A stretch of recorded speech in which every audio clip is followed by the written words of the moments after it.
Hello bachon, let us read this question. So the question says a source S1 is producing 10 to the power 15 photons per second of wavelength 5000 Armstrong.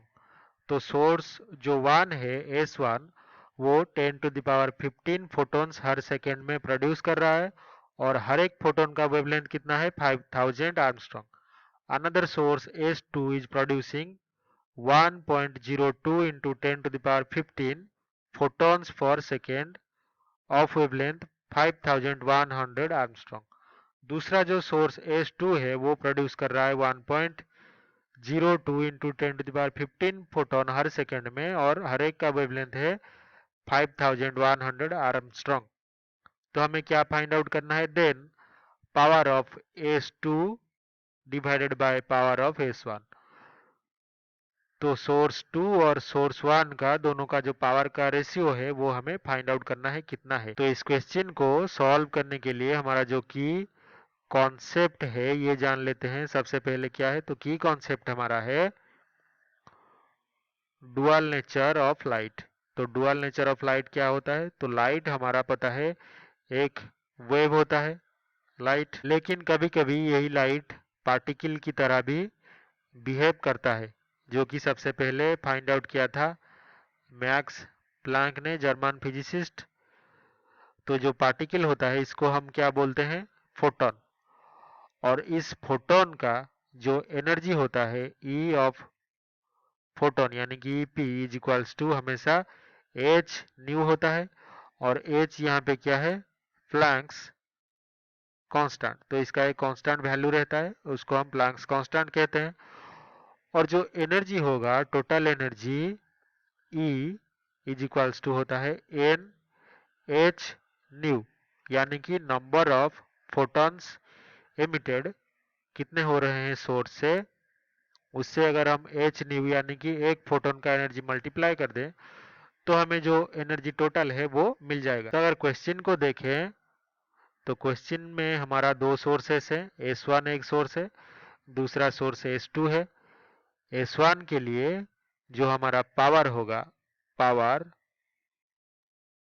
Of S1 is equals to अगर P1 हुआ तो ये हो जाएगा number of photons emitted को N1 ले लेते हैं.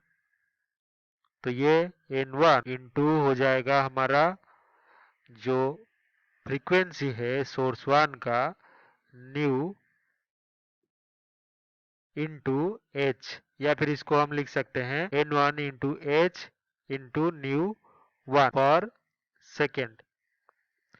इसी तरह से जो पावर होगा, power of source 2 is equals to P2 N2 यानी कि कितना नंबर ऑफ फोटॉन्स निकल रहा है हर सेकंड में into Planck's constant h into frequency of source 2 new 2 divided bye पर सेकेंड यानी कि सेकेंड. लेकिन हम ये जानते हैं कि जो वेलोसिटी ऑफ लाइट c होता है वो हमेशा होता है wavelength of light lambda into new.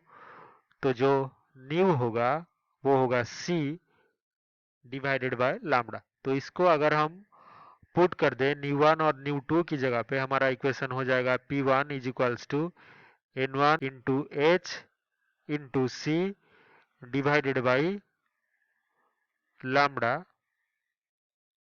और जो P2 होगा is equals to N2 H C divided by lambda, और ये लैम्डा 1 और ये लैम्डा. तो अभी दोनों का हमें रेशियो लेना पड़ेगा. तो P1 डिवाइडेड बाय P2 यानी कि power of S1 divided by power of S2 will be equals to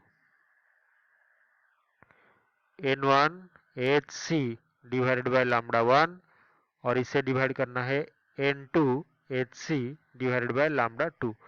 तो HC से HC कैंसिल हो जाएगा और ये जो वैल्यू है वो हो जाएगा N1 lambda 2 divided by N2 into lambda 1. लेकिन क्वेश्चन में हमें पूछा गया था कि power of source 2 divided by power of source 1. तो अभी इसका अगर हम रेसिप्रोकल ले जाएं तो power of source 2 P2 divided by power of source 1 P1 is equals to हो जाएगा n2 lambda 1 divided by n1 lambda 2।